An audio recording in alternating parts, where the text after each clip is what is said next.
Abonnez-vous à la chaîne et activez les notifications pour ne pas manquer nos histoires. L'arôme du Cabernet Sauvignon flottait encore dans l'air lorsque je sentis ses mains glisser autour de ma taille. La cave était plongée dans une pénombre dorée par la lueur des bougies, et le doux son du jazz résonnait parmi les tonneaux centenaires. Matteo me tira plus près de lui, ses yeux sombres scintillant d'une intensité qui me déstabilisait toujours. « Eduardo » murmura-t-il contre mes lèvres, « tu sais que nous ne pouvons plus prétendre que ceci n'est qu'une affaire de travail. » Mon cœur s'emballa. Là, parmi les bouteilles qui renfermaient des décennies de traditions familiales, j'étais sur le point de briser toutes mes propres règles. Ses mains remontèrent jusqu'à mon visage, et lorsque nos lèvres se rencontrèrent, ce fut comme si tout le contrôle que j'exerçais sur ma vie se dissolvait comme du sucre sous la pluie. Le baiser fut intense, désespéré, chargé de semaines de tensions non résolues. Je pouvais goûter le vin sur sa bouche, mêlé à la saveur unique qui n'appartenait qu'à lui.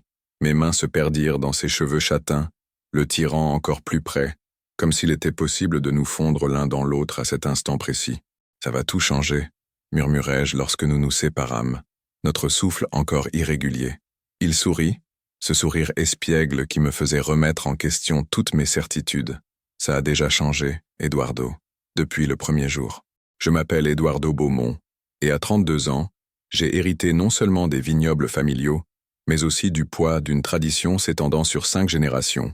Le château Beaumont n'était pas seulement une propriété viticole, c'était un héritage, une responsabilité que je portais depuis l'enfance.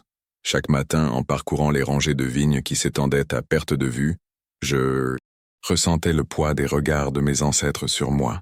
La propriété était située au cœur de Bordeaux, une région où chaque mètre carré de terre valait plus que certains appartements à Paris. Notre maison principale, une construction du XVIIIe siècle aux pierres jaunies par le temps, s'élevait majestueusement au centre de la propriété. Les hautes fenêtres offraient une vue panoramique sur les vignobles qui ondulaient doucement sur les collines, formant une mer verte qui changeait de couleur avec les saisons. Je menais une vie de routine méticuleuse. Je me réveillais à 5h30, prenais un café corsé et parcourais les vignobles avant que le soleil ne se lève complètement. Je connaissais chaque plante, chaque nuance du sol, chaque signe indiquant la qualité de la prochaine récolte. Mes employés me respectaient, mais gardaient également une distance respectueuse. J'étais connu pour ma précision, ma froideur calculée et mon incapacité à accepter quoi que ce soit de moins que la perfection. Aux yeux de beaucoup, j'avais tout.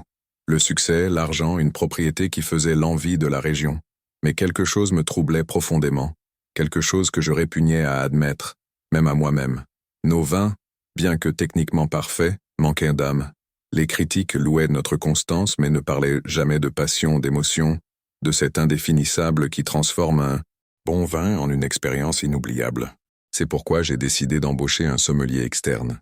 J'avais besoin de quelqu'un avec un regard neuf, capable de porter notre marque à un nouveau niveau. Après des semaines d'entretien avec des candidats qui me semblaient tous des copies les uns des autres, tous formels, prévisibles, rassurants, je reçus un curriculum vitae qui attira mon attention, non pas par ce qu'il disait, mais par ce qu'il ne disait pas. Matteo Rossi, italien, diplômé en œnologie de l'Université de Bologne, expérience dans des vignobles toscans, passage dans des restaurants étoilés Michelin. Mais il y avait des lacunes dans son parcours, des périodes inexpliquées qui éveillèrent ma curiosité. Quelque chose dans sa lettre de présentation, écrite à la main, d'une écriture élégante mais légèrement irrévérencieuse, m'intrigua. « Monsieur Beaumont », écrivait-il, « je ne cherche pas seulement un emploi. Je cherche un vin qui raconte une histoire, qui porte l'âme de celui qui l'a créé.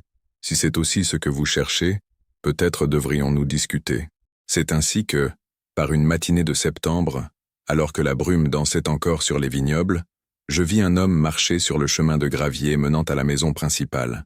Il n'arrivait pas dans une voiture luxueuse comme les autres candidats, mais à pied portant seulement un sac à dos en cuir usé et une expression de fascination sincère, en observant les vignes. Matteo Rossi était différent de tout ce que j'avais imaginé. Grand, mais pas imposant, avec des cheveux châtains légèrement en désordre, qui semblaient avoir une vie propre. Ses yeux étaient d'un brun profond, presque noir, et possédaient une intensité qui me prit au dépourvu. Il portait des vêtements simples, une chemise en lin bleu clair, un pantalon en coton, et des chaussures qui avaient visiblement parcouru bien des chemins. « Monsieur Beaumont ?» Sa voix portait un léger accent italien, musical.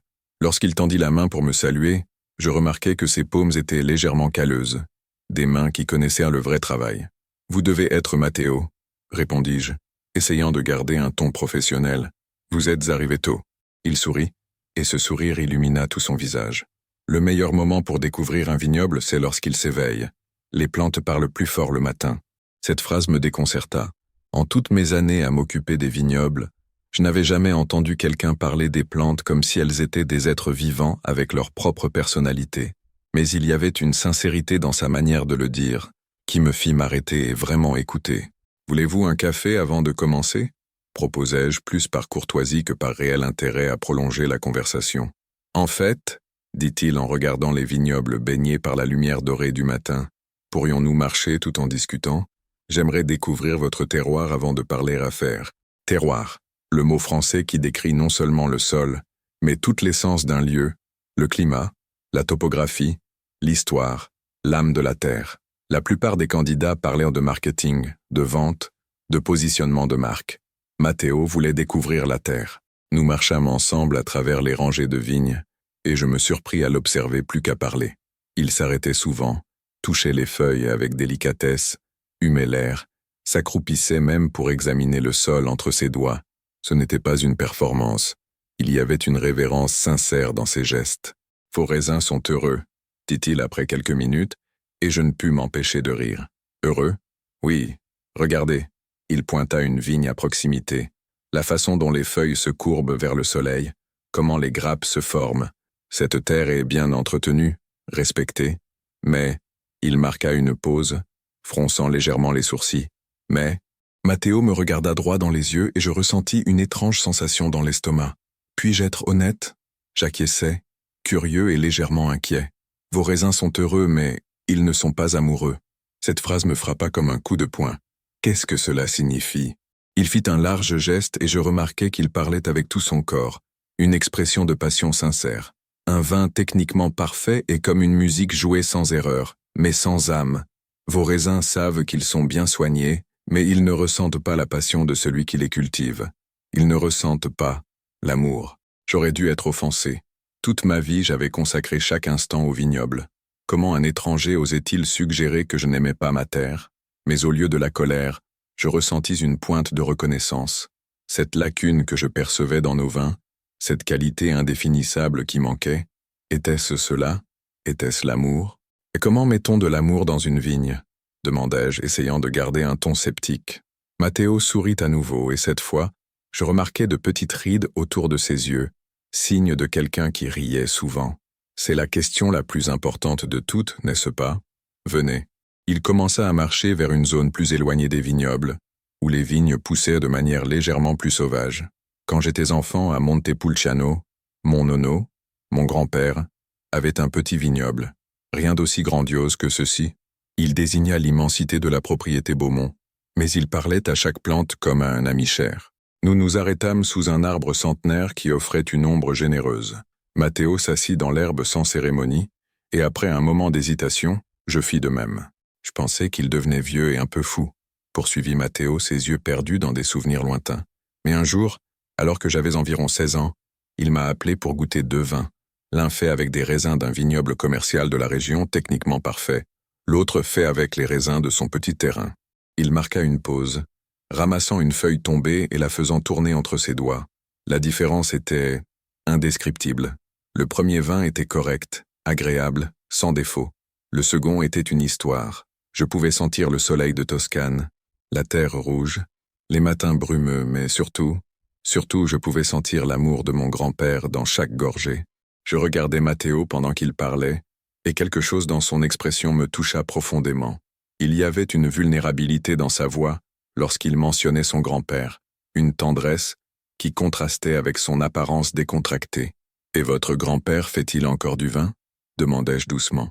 L'expression de Matteo s'assombrit légèrement. Il est mort il y a 5 ans. Le vignoble a été vendu à une plus grande entreprise. Il leva les yeux vers les miens. C'est à ce moment-là que j'ai décidé de ne travailler qu'avec des gens qui croient encore que le vin est plus qu'un commerce. C'est un art, une émotion, c'est la vie. Nous restâmes silencieux pendant quelques instants, le doux bruissement du vent dans les feuilles comblant l'espace entre nous. Je me sentis étrangement ému par son histoire, par sa passion sincère. C'était si différent des conversations formelles et calculées auxquelles j'étais habitué. « Pourquoi avez-vous quitté l'Italie » demandai-je, surpris par ma propre curiosité. Ma théorie, mais cette fois, il y avait une note mélancolique dans le son. Ah, c'est une histoire pour un autre jour. Disons simplement que parfois, il faut se perdre pour se retrouver. Il y avait des secrets là-dedans, des couches qu'il n'était pas prêt à révéler. Cela aurait dû m'inquiéter. J'ai toujours été un homme qui valorise la transparence totale. Mais, d'une certaine manière, ce mystère ne faisait qu'attiser ma curiosité. « Eh bien, dit-il en se levant et en me tendant la main pour m'aider, que diriez-vous de goûter certains de vos vins? Je promets d'être indulgent dans mon évaluation. » Nous retournâmes à la maison principale, et je me surpris à voir ma propriété à travers ses yeux. L'élégance formelle de l'architecture, les jardins parfaitement entretenus, la cave à température contrôlée, où nous conservions nos meilleurs millésimes. Tout était impeccable, tout était correct, tout froid. Dans la salle de dégustation, je servis 3 de nos meilleurs vins. Un Merlot 2018, un Cabernet Sauvignon 2016, et notre assemblage spécial, la fierté de la maison. Matteo tint chaque verre avec révérence, observant d'abord la couleur à la lumière, puis humant l'arôme les yeux fermés, et enfin goûtant avec la concentration d'un chef d'orchestre interprétant une symphonie. Je l'observais, fasciné par la manière dont il s'abandonnait complètement à l'expérience. Ses lèvres se courbaient légèrement à chaque gorgée, comme s'il entretenait une conversation silencieuse avec le vin. « Alors » demandai-je lorsqu'il eut terminé la dégustation. Matteo posa le dernier verre sur la table et me regarda avec une expression sérieuse. « Puis-je être brutalement honnête ?» Mon estomac se noua, mais j'acquiesçai. Ce sont parmi les vins les plus techniquement parfaits que j'ai jamais goûtés. L'équilibre entre l'acidité et les tanins est impeccable. La complexité des saveurs est sophistiquée. La finale est longue et élégante. Il marqua une pause. « Mais ils n'ont pas d'âme, » complétai-je pour lui, ressentant un étrange mélange de déception et de soulagement à entendre enfin quelqu'un exprimer ce que je savais déjà. « Ils n'ont pas d'histoire, » corrigea-t-il doucement. « Vous n'êtes pas dans ces vins, Eduardo. Puis-je vous appeler Eduardo ?» L'intimité soudaine de l'utilisation de mon prénom me prit au dépourvu, mais j'acquiesçai. Des vins pourraient avoir été faits par n'importe qui. Ils sont parfaits, mais ils ne sont pas uniques. Ils ne parlent pas de qui vous êtes, de ce qui vous motive, de ce qui vous tient éveillé la nuit. Ces mots me frappèrent avec une force inattendue. Pendant des années, je m'étais concentré sur tout faire correctement, sur maintenir les standards, sur préserver la tradition. Mais dans ce processus, avais-je perdu quelque chose d'essentiel? Et comment proposez-vous de changer cela? Demandai-je, surpris par la vulnérabilité dans ma propre voix. Matteo sourit, et cette fois, il y avait quelque chose de presque complice dans son expression. D'abord, vous devez m'embaucher. Je ris, malgré moi, en supposant que je le fasse. Alors nous commençons par le début. Vous me montrerez non seulement vos vignobles, mais votre passion pour eux. Nous passerons du vrai temps ensemble, pas seulement des réunions formelles. Je veux découvrir Eduardo, l'homme, pas seulement Monsieur Beaumont, le propriétaire. Il y avait quelque chose dans la manière dont il prononça mon nom qui fit légèrement accélérer mon cœur. Ce n'était pas romantique, du moins, je me disais que ça ne l'était pas. Mais il y avait une intimité qui me mettait à la fois mal à l'aise et intrigué. Et si je décide que vous ne convenez pas pour ce poste? Alors, dit-il en se levant et en marchant vers la fenêtre donnant sur les vignobles, vous continuerez à produire des vins parfaits et sans âme, et je continuerai à chercher quelqu'un qui veut créer de la magie. J'observais son profil contre la lumière de la fenêtre. Il y avait de la détermination dans sa posture, mais aussi une vulnérabilité qu'il essayait de cacher. Cet homme avait quitté son pays natal, pour des raisons qu'il ne voulait pas partager, était clairement passionné par son travail, et avait une manière de parler du vin qui me faisait remettre en question tout ce que je pensais savoir sur ma propre passion. Le salaire que nous offrons, commençai-je. Il ne s'agit pas d'argent, m'interrompit-il en se tournant pour me faire face. Il s'agit de créer quelque chose qui compte, quelque chose qui rappelle aux gens pourquoi ils sont tombés amoureux du vin. Nous nous regardâmes pendant un moment qui sembla s'étirer au-delà du normal. Il y avait quelque chose dans ses yeux, une intensité qui me donnait l'impression qu'il voyait à travers toutes les couches de formalité que j'avais construites autour de moi. « D'accord, dis-je enfin, vous avez le poste. » Le sourire qui illumina le visage de Matteo fut comme un lever de soleil. « Vraiment? Mais, ajoutai-je rapidement, 3 mois d'essai. Si je ne vois pas de résultat, vous en verrez, dit-il en s'approchant de moi, la main tendue. Je vous promets que vous en verrez. » Lorsque nos mains se touchèrent pour sceller l'accord, Je ressentis une décharge électrique remonter le long de mon bras. Il dut le ressentir aussi, car ses yeux s'écarquillèrent légèrement, et il retint ma main un peu plus longtemps que nécessaire. « Quand pouvez-vous commencer » demandai-je, essayant d'ignorer l'étrange sensation dans mon estomac. « Et si je commençais maintenant ?» Et c'est ainsi que Matteo Rossi entra dans ma vie. À ce moment-là, je pensais n'embaucher qu'un sommelier. Je n'avais aucune idée que je laissais entrer un ouragan dans mon monde soigneusement ordonné. En le regardant marcher à nouveau à travers les vignobles, cette fois en tant qu'employé et non plus candidat, je me demandais si j'avais pris la bonne décision. Il y avait quelque chose en lui qui me déstabilisait, qui me faisait remettre en question des certitudes que je portais depuis des années. Mais une chose était sûre, ma vie venait de devenir beaucoup moins prévisible. Chers auditeurs, avez-vous déjà vécu ce moment où quelqu'un entre dans votre vie et tout change instantanément ? Laissez dans les commentaires vos propres expériences avec des rencontres qui ont tout transformé. J'adore entendre vos histoires.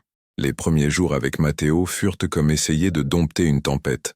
Il arrivait tôt, avant même moi, et je le trouvais dans les vignobles, une tasse de café dans une main et un carnet de notes dans l'autre. Ses observations étaient minutieuses, mais totalement différentes de mes tableaux organisés et de mes rapports techniques. « Eduardo, dit-il le 3e matin, il faut que je vous montre quelque chose. » Son carnet était rempli de dessins, pas des schémas techniques, mais des illustrations presque artistiques des vignes, avec des annotations écrites dans un mélange d'italien, de français et de portugais. C'était chaotique, personnel, vivant. Chaque section du vignoble a une personnalité différente, expliqua-t-il en pointant un dessin particulièrement détaillé. Cette zone ici, sur la pente sud, les plantes sont plus, dramatiques. Elles aiment se donner en spectacle. Mais ici, il tourna la page. Dans la vallée près du ruisseau, elles sont plus contemplatives, plus douces. J'aurais dû trouver cela ridicule. Pendant des années, j'avais traité mes vignobles comme une opération scientifique, basée sur des données, des mesures, des analyses chimiques. Mais il y avait quelque chose dans la manière dont Matteo parlait des plantes qui me faisait les voir sous un jour totalement nouveau. « Et que suggérez-vous de faire avec ces personnalités ?» demandai-je, essayant de maintenir un ton professionnel. Ses yeux brillèrent d'excitation. « Faisons des vins qui reflètent cela. Au lieu de tout mélanger pour créer de l'uniformité, célébrons les différences. Chaque terroir racontera sa propre histoire. » L'idée était radicale. Elle allait à l'encontre de tout ce que j'avais appris sur la cohérence et la marque. Mais il y avait quelque chose dans sa passion qui était contagieux. Cela impliquerait des changements significatifs dans le processus de production, dis-je, calculant déjà mentalement les coûts et les risques. Les meilleures choses de la vie exigent du courage, répondit-il. Et lorsque nos regards se croisèrent, j'eus l'impression qu'il ne parlait pas seulement de vin. Les jours suivants, Matteo m'emmena dans un voyage à travers la propriété que je pensais connaître comme ma poche.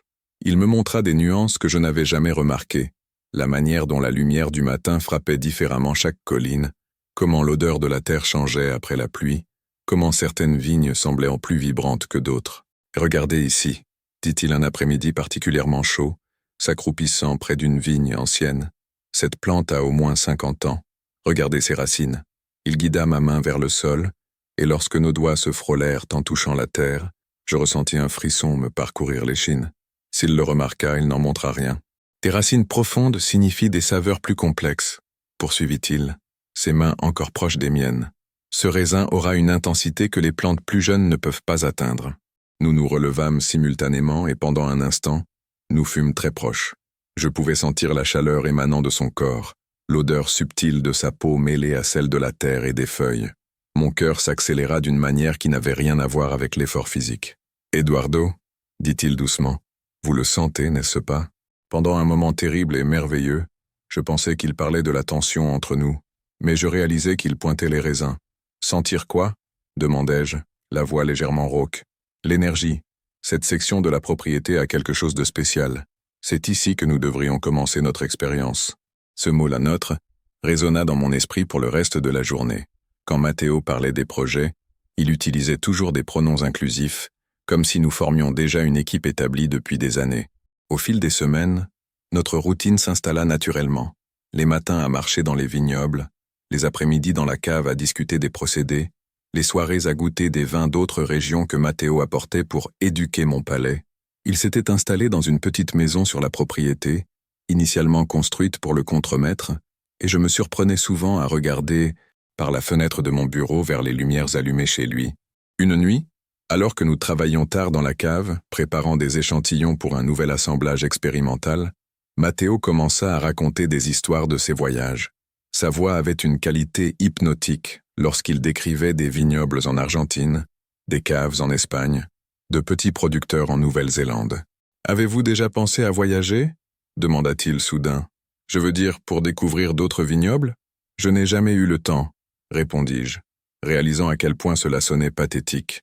La propriété exige une présence constante. Matteo s'arrêta et me regarda avec une expression que je ne pouvais déchiffrer. « Eduardo, quand avez-vous fait quelque chose pour la dernière fois juste parce que vous en aviez envie, pas parce que vous le deviez ?» La question me prit au dépourvu. Je restai silencieux, essayant de me souvenir et réalisai avec horreur que je ne trouvais pas de réponse récente. « Je ne m'en souviens pas, admis-je enfin. Cela explique beaucoup de choses, dit-il doucement. Que voulez-vous dire ? Il s'approcha et je pouvais voir de petites gouttes de sueur sur son front, résultat du travail physique dans la cave. Cela signifie que vous vivez comme un fantôme dans votre propre vie. Vous passez par les mouvements, vous faites tout correctement, mais vous ne vivez pas vraiment. Ces mots me firent mal parce qu'ils étaient vrais. Et vous pensez avoir toutes les réponses ? Non, dit-il, et il y avait une soudaine vulnérabilité dans sa voix. Moi aussi, j'apprends. C'est pourquoi je suis ici. Pourquoi avez-vous quitté l'Italie, Matteo ? Demandai-je soudain. Vraiment. Il resta silencieux si longtemps que je pensais qu'il ne répondrait pas. Puis, à ma surprise, il s'assit sur une chaise dans la salle de dégustation et couvrit son visage de ses mains. J'étais fiancé, dit-il enfin, la voix étouffée. Isabella, nous étions ensemble depuis l'université. Nous avions tout prévu, le mariage, la maison, les enfants, reprendre l'entreprise familiale d'elle. Je ressentis une étrange pointe dans l'estomac.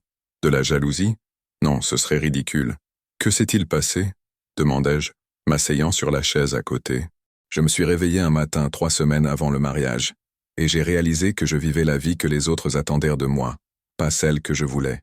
Il leva les yeux, et je vis de la douleur dans son regard. Isabella était merveilleuse. Notre vie ensemble aurait été confortable, prévisible, correcte. Mais je ne l'aimais pas de la manière dont elle méritait d'être aimée. Et vous êtes parti ? Comme un lâche, dit-il avec amertume. J'ai laissé une lettre et j'ai disparu au milieu de la nuit. J'ai blessé tout le monde. Isabella, nos familles, nos amis. Nous restâmes silencieux. Je pouvais comprendre sa douleur, mais j'admirais aussi son courage d'avoir choisi la vérité plutôt que la commodité. C'est pour cela que vous voyagez autant ? Demandai-je. Vous fuyez ? Matteo rit, mais il n'y avait pas d'humour dans le son. Peut-être, ou peut-être que je cherche. Que cherchez-vous ? Il me regarda droit dans les yeux. Quelque chose de vrai. Quelque chose qui vaille le risque. L'intensité de son regard me coupa le souffle. Il y avait quelque chose d'implicite flottant entre nous. Une tension que je ne savais ni interpréter ni gérer. « Eduardo » dit-il doucement. « Puis-je vous poser une question ?» J'acquiesçai, ne faisant pas confiance à ma voix. « Vous êtes-vous déjà amoureux ? Vraiment amoureux ?» La question me frappa comme un éclair. J'avais eu des relations, bien sûr. Quelques petites amies sérieuses, une presque fiancée il y a quelques années. Mais un amour véritable, le genre d'amour qui vous consume, qui vous fait tout remettre en question, qui vous effraie autant qu'il vous excite? Non, admis-je. Je ne me le suis jamais permis. Pourquoi? Parce que, dis-je, surpris par ma propre honnêteté, l'amour signifie perdre le contrôle, et je ne peux pas me permettre de perdre le contrôle. Matteo se pencha en avant, nos genoux se touchant presque. Et si je vous disais que perdre le contrôle peut être la chose la plus libératrice que vous ayez jamais vécue? Mon cœur battait si fort que j'étais sûr qu'il pouvait l'entendre. « Matteo, Eduardo » murmura-t-il, et sa main se dirigea lentement vers la mienne. « Vous le sentez aussi, n'est-ce pas ?» Je savais exactement de quoi il parlait. L'électricité qui surgissait chaque fois que nous étions proches, la manière dont mon corps réagissait à sa présence, comment j'avais commencé à attendre avec impatience nos rencontres quotidiennes. Mais admettre cela changerait tout. Cela compliquerait notre relation professionnelle, mettrait en péril la propriété, défierait tout ce que j'avais construit. « Je ne peux pas » murmurai-je, mais je ne retirai pas ma main lorsqu'il la toucha. « Vous ne pouvez pas ou vous ne voulez pas ?» demanda-t-il, ses doigts traçant doucement les miens. La question resta en suspens entre nous. Je regardais ses mains couvrant la mienne et pendant un instant fou, je voulus oublier toutes mes responsabilités, toutes mes précautions, et simplement, le son du téléphone de Matteo sonnant brisa le sortilège. Il répondit rapidement, parlant en italien rapide et agité. Lorsqu'il raccrocha, son expression était sombre. « Un problème ?» demandai-je. à la fois reconnaissant et déçu par l'interruption. Ma mère, mon père a eu une autre crise cardiaque. Je dois retourner en Italie. Bien sûr, dis-je immédiatement, aussi longtemps que nécessaire. Eduardo, dit-il en se levant mais hésitant, à propos de ce qui s'est presque, va t'occuper de ta famille, l'interrompis-je. Nous parlerons à ton retour. Il acquiesça mais resta immobile un instant de plus. Questo non è finito, dit-il en italien. Qu'est-ce que cela signifie? Un sourire triste traversa son visage. Ça n'est pas fini. Puis il partit, me laissant seul dans la cave avec l'arôme persistant du vin et l'écho de mots non dits. Les jours suivants furent étranges et vides. Je continuais ma routine habituelle, mais tout semblait délavé. Les vignobles semblaient trop silencieux, la maison principale trop grande et solitaire. Je me surprenais à regarder la petite maison où Matteo avait vécu, ses fenêtres désormais sombres. Ce n'est qu'alors que je réalisais à quel point il était devenu partie intégrante de ma vie quotidienne. Ce n'était pas seulement son savoir sur le vin ou ses idées novatrices, c'était son rire résonnant à travers la propriété, sa manière de saluer les employés par leur prénom, comment il avait ramené de la vie dans des endroits dont je n'avais même pas remarqué qu'ils étaient la mort. Une semaine après son départ, je reçus un simple message texte « Papa va mieux ». De retour lundi. Mon cœur bondit d'une manière embarrassante. Quand Matteo revint, il semblait différent. Il y avait une gravité dans ses yeux qui n'était pas là avant, une maturité qui parlait de décisions prises et de ponts brûlés. « Comment va ton père » demandai-je lorsque nous nous rencontrâmes dans les vignobles le matin de son retour. « Mieux, mais cela m'a rappelé que la vie est plus fragile qu'on ne veut l'admettre. » Nous marchâmes en silence pendant quelques minutes, la tension non résolue de notre dernière conversation flottant entre nous comme la brume matinale. « Eduardo » dit-il enfin, s'arrêtant près des vignes les plus anciennes. « J'ai parlé avec Isabella. Je sentis mon estomac se nouer. « Oh, elle est fiancée ?» À un ami commun. Elle dit qu'elle est plus heureuse qu'elle ne l'a jamais été avec moi.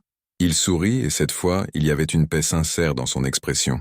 Elle a fait le bon choix en me laissant partir. « Et comment te sens-tu à ce sujet ?»« Soulagé, » dit-il simplement. « Et libre. » Le mot « libre » résonna entre nous, chargé de sens. « Matteo, commençai-je, mais il m'interrompit. « Je sais que tu as peur, » dit-il en se tournant pour me faire face complètement. « Je sais que cela complique tout, mais je sais aussi que ce qu'il y a entre nous est réel, est rare, et mérite d'être exploré. » Mon cœur battait à tout rompre. Et si nous gâchons tout?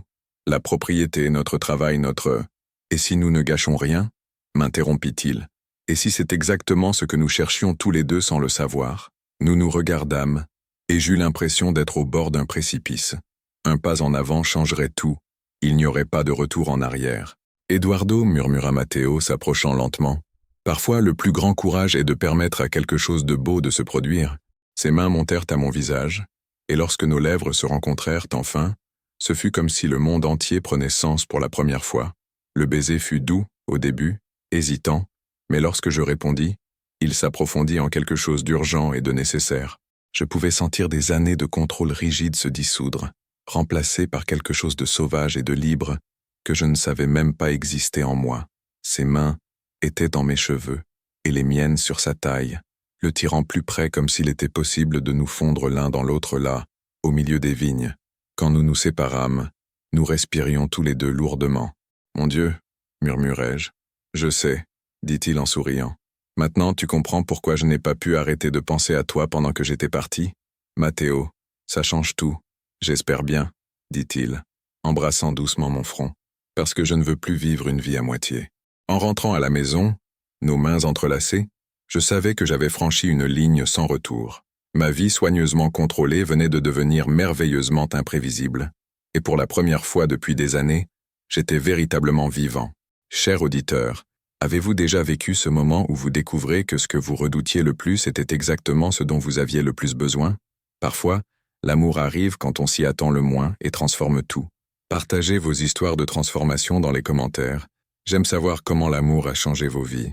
Les semaines suivantes furent comme apprendre à respirer d'une manière totalement nouvelle. Matteo et moi naviguions prudemment entre notre nouvelle intimité et le besoin de faire fonctionner la propriété. Le jour, nous étions professionnels. Il présentait ses idées révolutionnaires. Je prenais des décisions exécutives.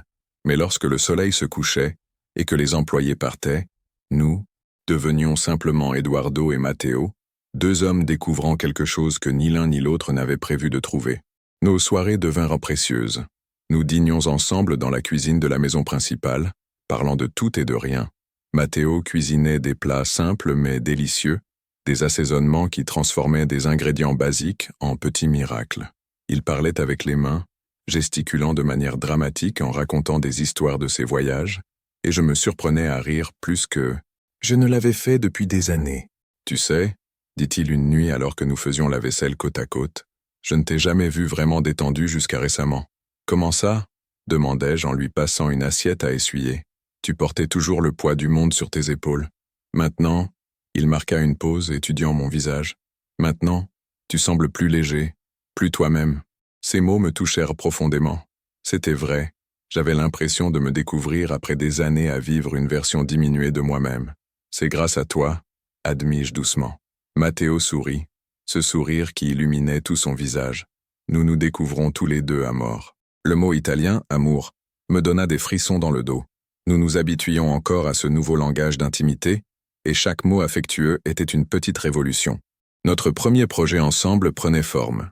Nous décidâmes de créer une gamme limitée de vins de vignoble uniques, chacun représentant une section spécifique de la propriété. C'était risqué. Cela signifiait moins de volume de production et des coûts plus élevés. Mais la passion de Matteo était contagieuse. « Regarde !» dit-il un matin en me montrant des étiquettes qu'il avait conçues. Elles étaient élégantes mais uniques, chacune capturant l'essence du terroir qu'elle représentait. Nous ne voulons pas seulement vendre du vin, nous voulons raconter des histoires. Les dessins étaient magnifiques, artistiques d'une manière que nos étiquettes traditionnelles n'avaient jamais été. « Tu as fait ça tout seul ? J'ai passé la nuit à travailler, » dit-il en se grattant la barbe qui avait un peu poussé. Je n'arrivais pas à dormir. Quand j'ai une idée, elle martèle dans ma tête jusqu'à ce que je lui donne vie. Je le regardais, cheveux en désordre, yeux légèrement rougis par la fatigue, mais brillants d'excitation, et je ressentis une vague de tendresse si intense qu'elle me surprit. Cet homme était entré dans ma vie et avait tout bouleversé, et je commençais à comprendre que c'était exactement ce dont j'avais besoin. « Matteo, » dis-je en le tirant dans une étreinte spontanée, « tu es extraordinaire. » Il rit contre mon cou, ses bras m'enlaçant fermement, dit l'homme qui me laisse transformer sa propriété centenaire en une expérience folle. Peut-être que j'ai besoin de plus de folie dans ma vie. Oh, je peux m'en charger, dit-il en s'écartant pour me regarder avec une lueur espiègle dans les yeux. C'est alors que tout commença à mal tourner. L'appel arriva un matin d'octobre, alors que les feuilles des vignes commençaient à dorer. J'étais dans mon bureau, en train de réviser des contrats, lorsque ma secrétaire m'informa qu'il y avait un appel urgent de Pierre Dubois, président de l'Association des viticulteurs de Bordeaux. « Eduardo, » dit Pierre sans préambule, « il faut qu'on parle. Des rumeurs circulent sur des changements radicaux au Château Beaumont. Certains membres sont inquiets. Mon estomac se noua. Quel genre de rumeurs? Que vous avez engagé un Italien pour révolutionner vos méthodes traditionnelles, que vous abandonnez des techniques que votre famille a perfectionnées pendant des générations. » Je fermai les yeux, sentant le poids familier de la responsabilité peser sur mes épaules. « Pierre, les changements sont soigneusement planifiés. Nous n'abandonnons rien. Nous évoluons. Eduardo, vous devez comprendre. La réputation de Bordeaux repose sur la tradition, la cohérence.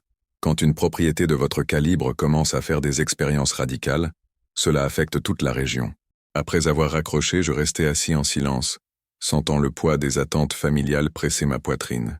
Lorsque Matteo entra dans le bureau quelques minutes plus tard, il dut remarquer mon expression. « Je cause assez ?» demanda-t-il en italien, s'approchant avec inquiétude. « Que s'est-il passé ?» Je lui racontai la conversation avec Pierre, et je vis l'expression de Matteo se fermer progressivement. « Je comprends, » dit-il, la voix distante. « C'est toujours la même histoire. Matteo, ce n'est pas... » « Non, Eduardo, c'est exactement ça. » Il se tourna vers la fenêtre, les mains sur les hanches. « Vous avez une réputation à maintenir, une tradition familiale. Et moi, je suis l'étranger irresponsable qui menace tout cela. Tu sais que ce n'est pas comme ça que je te vois. » Il se tourna, et il y avait de la douleur dans ses yeux. « Mais c'est comme ça que le reste du monde nous voit. Et à la fin, quand vous devrez choisir entre moi et votre héritage, ça n'en arrivera pas là. Vraiment ?» Sa voix monta légèrement. « Eduardo, regardez-vous. Vous vous repliez déjà, vous retournez en mode défensif. Je peux le voir se produire. » Je voulais le nier, mais il y avait du vrai dans ses paroles. L'appel de Pierre avait ravivé toutes mes peurs concernant la réputation, la responsabilité, le poids de porter le nom Beaumont. « J'ai besoin de temps pour réfléchir, » dis-je enfin. Matteo acquiesça lentement. « Bien sûr, Vous avez toujours besoin de temps pour réfléchir. Sa réponse me fit mal car il y avait de la résignation dedans, comme s'il savait déjà quelle serait ma décision. Les jours suivants furent tendus. Matteo restait professionnel pendant le travail, mais l'aisance entre nous avait disparu.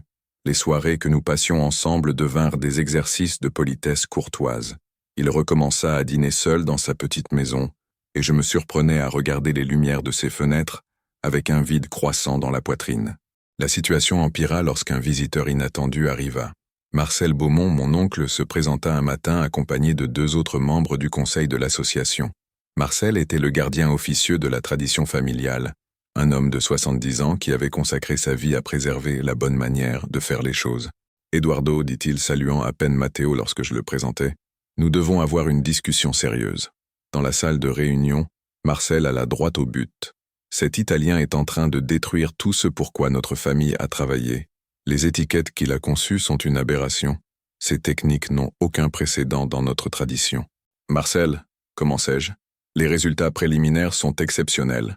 Des résultats, explosa-t-il. Eduardo, il ne s'agit pas de résultats. Il s'agit de qui nous sommes, de ce que nous représentons. Pensez-vous pouvoir jeter 5 générations de savoir par la fenêtre pour quelques idées exotiques? Je regardais Matteo qui était assis en silence, le visage comme un masque de contrôle. Mais je pouvais voir la douleur dans ses yeux. De plus, continua Marcel, il y a des rumeurs sur votre proximité personnelle avec cet employé. Eduardo, vous devez comprendre que cela est inacceptable. Le sang se glaça dans mes veines. Que sous-entendez-vous? Je ne sous-entends rien. Je dis clairement qu'une relation inappropriée avec un subordonné peut détruire votre réputation et, par extension, celle de la propriété. Matteo se leva brusquement. « Excusez-moi, » dit-il à voix basse. « Je dois vérifier quelque chose dans la cave. » Il quitta la pièce, et je sus qu'il ne reviendrait pas. Le silence qui suivit fut assourdissant. « Eduardo, » dit Marcel d'un ton plus doux, « je sais que c'est difficile, mais vous avez des responsabilités plus grandes que vos désirs personnels. » Après le départ de Marcel et des autres, je partis à la recherche de Matteo. Je le trouvai dans la cave, rangeant méthodiquement ses affaires personnelles dans une boîte. « Que fais-tu » demandai-je, bien que la réponse soit évidente. « Ce que j'aurais dû faire il y a des semaines, » dit-il sans me regarder. « Je facilite votre choix. Matteo, il n'est pas nécessaire que ce soit ainsi. » Il s'arrêta de ranger et me regarda enfin. Il y avait des larmes dans ses yeux, mais aussi de la détermination. « Eduardo, je t'aime. Je t'aime d'une manière qui m'effraie moi-même. Mais je ne resterai pas ici à te regarder choisir la peur plutôt que l'amour, la tradition plutôt que le bonheur. » Ces mots me frappèrent comme un coup à l'estomac. « Je t'aime aussi. Alors prouve-le, dit-il en s'approchant. Choisis-moi, choisis-nous, choisis la vie que nous pourrions avoir ensemble. » Je restais là, paralysé entre 2 mondes. D'un côté, la sécurité de la tradition, les attentes familiales, l'approbation de gens comme Marcel. De l'autre, Matteo, imprévisible, passionné, représentant tout ce que j'avais appris à craindre et à désirer en même temps. « Je ne peux pas, » murmurai-je enfin. Matteo ferma les yeux comme si je l'avais giflé. « Alors tu as déjà choisi ?» Il termina de ranger en silence et je restais là à regarder l'amour de ma vie disparaître boîte par boîte. Quand il eut fini, il s'arrêta à la porte de la cave et se tourna vers moi une dernière fois. « Eduardo, quand tu étais enfant, rêvais-tu d'être viticulteur ?» La question me prit au dépourvu. « Oui, toujours. » Et tes rêves, étaient-ils faits de tableurs et de conseils d'association? Ou étaient-ils de créer quelque chose de beau, quelque chose qui touche les gens? Je ne répondis pas, mais il vit la réponse dans mes yeux. « Un jour, » dit-il doucement, « j'espère que tu trouveras le courage de vivre tes vrais rêves. » Et puis il partit. Les mois suivants furent les plus misérables de ma vie. Je repris mes anciennes routines, les méthodes traditionnelles, les réunions formelles et les rapports techniques. Marcel était satisfait, Pierre cessa d'appeler avec des plaintes, et tout redevint normal. Sauf que rien n'était normal. Les vignobles semblaient gris sans la présence vibrante de Matteo. La cave devint juste un espace de travail, plus le laboratoire magique où nous avions expérimenté et rêvé ensemble. Je fonctionnais, mais je ne vivais pas. 3 mois après son départ, je reçus une lettre. Il n'y avait pas d'adresse de retour, mais je reconnus immédiatement l'écriture élégante. « Eduardo, commençait-elle, j'espère que cette lettre te trouve en bonne santé. Je t'écris depuis une petite cave dans la vallée d'Uco, en Argentine. Le propriétaire ici, Don Carlos, est un homme de 80 ans qui parle à ses vignes comme le faisait mon nonno. Ses vins sont extraordinaires, pas techniquement parfaits, mais plein d'âme. Je pense à toi tous les jours. Je pense à ce que nous aurions pu créer ensemble, pas seulement en termes de vin, mais de vie. Mais je comprends aussi ton choix. La peur est un maître puissant, et parfois, il semble plus sûr de la servir que de tout risquer pour l'amour. Je ne t'écris pas pour te torturer, mais pour te dire que je ne regrette pas ce que nous avons vécu. Tu m'as appris qu'il est possible d'aimer profondément même quand on ne peut pas rester. Et j'espère t'avoir appris que la vie est trop précieuse pour être vécue à moitié. Sois heureux à mort. D'une manière ou d'une autre, trouve un moyen de l'être. Avec tout mon amour, Matteo. Quand j'eus fini de lire, je pleurais. Je pleurais pour tout ce que j'avais perdu, pour tous les choix qui m'avaient conduit à ce moment de solitude absolue. Mais plus encore, je pleurais parce que je compris enfin ce que Matteo avait essayé de m'apprendre dès le premier jour. Une vie sans risque est une vie sans sens. J'emportai la lettre dans la cave, à l'endroit où nous nous étions embrassés pour la première fois. Je m'assis parmi les tonneaux et, pour la première fois depuis des mois, je me permis de me souvenir pleinement de ce que nous avions partagé. La passion, la tendresse, la manière dont il me faisait rire, comment ses yeux brillaient quand il parlait de vin, comme je me sentais en sécurité dans ses bras. C'est alors que je pris la décision la plus importante de ma vie. 3 jours plus tard, je convoquai une réunion avec Marcel et le conseil de l'association. J'annonçais que j'allais mettre en œuvre des changements significatifs dans la propriété. Pas seulement les techniques suggérées par Matteo, mais une restructuration complète de notre philosophie de production. « Eduardo, » dit Marcel, « es-tu devenu complètement fou ?»« Non, » répondis-je calmement. J'ai enfin ouvert les yeux. Il me fallut 6 mois pour retrouver Matteo. Il avait déménagé de la vallée d'Uco vers une petite ville côtière au Chili, où il travaillait avec un producteur de vin biodynamique. Quand je réussis enfin à obtenir un numéro de téléphone, mes mains tremblaient en composant le numéro. Pronto, sa voix était exactement comme dans mes souvenirs. « Matteo, c'est moi, Eduardo. » Silence. Puis, « Eduardo, comment as-tu eu mon numéro ? » « Peu importe. Matteo, j'ai besoin de te voir. Eduardo, s'il te plaît, donne-moi juste une chance d'expliquer. » Un autre long silence. « Où es-tu ? » ?»« À l'aéroport de Santiago. Je suis arrivé ce matin. » Un rire incrédule. « Tu es venu au Chili ? Je suis venu pour toi. » Nous nous retrouvâmes dans un petit café sur la plage de Valparaíso.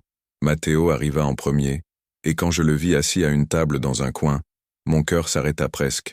Il était un peu plus mince, les cheveux légèrement plus longs, mais ses yeux avaient toujours cette intensité qui me déconcertait. « Bonjour, » dis-je en m'asseyant avec hésitation. « Bonjour, » répondit-il, étudiant mon visage. « Tu sembles horrible, je sais. Différent, » corrigea-t-il doucement. Plus vivant. Nous passâmes les premières minutes dans une conversation prudente, nous mettant à jour sur nos travaux, nos vies. Puis enfin, je rassemblai le courage de dire ce pourquoi j'avais traversé la moitié du monde. « Matteo, j'ai fait la plus grande erreur de ma vie en te laissant partir. » Ses yeux s'écarquillèrent, mais il ne dit rien. « Tu avais raison sur tout. Je vivais comme un fantôme, laissant la peur dicter mes choix. Mais après ton départ, j'ai réalisé que je préférerais une vie avec du risque et toi qu'une vie sûre sans toi. Eduardo. » Attends, s'il te plaît, laisse-moi finir. Je pris une profonde inspiration. J'ai mis en œuvre toutes tes idées dans la propriété, les vins de vignoble uniques, les étiquettes artistiques, tout. Et sais-tu ce qui s'est passé ? Nous avons remporté 3 prix internationaux. Nos ventes ont augmenté de 40%. Et nous faisons enfin des vins qui ont une âme. Matteo sourit, et ce fut comme voir le soleil se lever. Je suis heureux pour toi, mais cela n'a aucun sens sans toi pour le partager. Matteo, je t'aime d'une manière qui m'effraie et me complète en même temps. Et si tu me donnes une seconde chance, je te promets de ne plus jamais choisir la peur plutôt que nous. Des larmes coulèrent sur le visage de Matteo. Eduardo, tu n'as pas idée à quel point j'ai attendu d'entendre cela. Cela veut dire, dit-il en tendant la main à travers la table pour toucher la mienne, que oui, bien sûr que oui. Quand nous nous embrassâmes dans ce café, avec le bruit des vagues en fond et l'arôme du café mêlé à la brise marine, ce fut comme si toutes les pièces de ma vie s'emboîtaient enfin au bon endroit. 2 ans plus tard, le matin de notre mariage fut parfait. Le ciel était dégagé, et une douce brise faisait danser les feuilles des vignes comme si elles célébraient avec nous.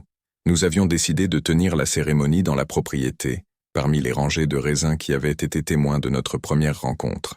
Alors que je me préparais dans la chambre principale de la maison, je pouvais entendre les bruits des préparatifs dehors. Notre liste d'invités était restreinte mais significative.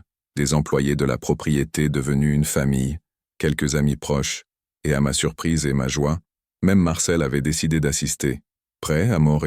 La voix de Matteo vint du couloir. « Tu n'es pas censé me voir avant la cérémonie ?» criai-je en retour souriant. « Les traditions françaises, l'entendis-je rire. J'apprends à les respecter. » La cérémonie fut simple et parfaite. Matteo était radieux dans son costume bleu marine, et lorsque nous échangeâmes des vœux que nous avions écrits ensemble, il n'y avait pas un œil sec parmi les présents. Nous promîmes de nous aimer à travers toutes les saisons, de nourrir nos rêves ensemble comme nous nourrissions les vignes, et de toujours choisir le courage plutôt que la peur. Quand l'officiant nous déclara mariés, et que nos bouches se rencontrèrent sous le ciel de Bordeaux, j'eus l'impression que toute la propriété célébrait avec nous. Le vent dans les feuilles semblait applaudir, et l'arôme des raisins mûrs était comme un parfum nuptial. Notre fête de mariage se prolongea tard dans la nuit, avec de la musique, de la danse et bien sûr beaucoup de vin, y compris la première bouteille de notre gamme, Cœurs entrelacés, un assemblage spécial que nous avions créé ensemble et qui devint notre plus grand succès commercial. Maintenant, alors que j'écris ces mots 2 ans plus tard, Matteo est dans la cuisine, préparant le dîner, fredonnant une chanson italienne, tout en cuisinant. Notre petite maison, nous avons décidé d'emménager dans l'ancienne maison du contremaître et de la transformer en notre foyer, est remplie de l'arôme de ses épices et du son de son rire. La propriété prospère d'une manière que je n'aurais jamais imaginée. Nos vins sont recherchés à l'international, non seulement pour leur qualité technique, mais pour l'histoire qu'ils racontent. Nous accueillons des visiteurs du monde entier qui viennent non seulement goûter nos vins, mais ressentir la passion que nous mettons dans chaque bouteille. Mais plus important que tout succès professionnel est la vie que nous avons construite ensemble. Matteo m'a appris à trouver de la joie dans les petits moments. Une matinée parfaite parmi les vignes. Une longue conversation pendant le dîner. La manière dont il dort avec la main sur ma poitrine chaque nuit. Parfois, lorsque je marche seul dans les vignobles au lever du soleil, je me souviens de l'homme que j'étais avant que Matteo n'entre dans ma vie. Contrôlé, solitaire, vivant une version diminuée de moi-même.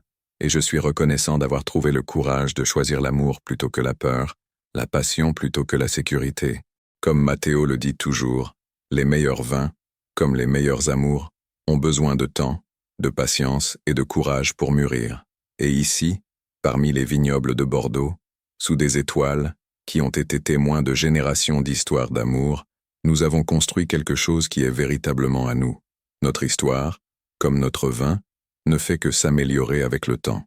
Chers auditeurs, nous voici à la fin de ce voyage parmi les vignobles et les cœurs. L'amour véritable exige toujours du courage.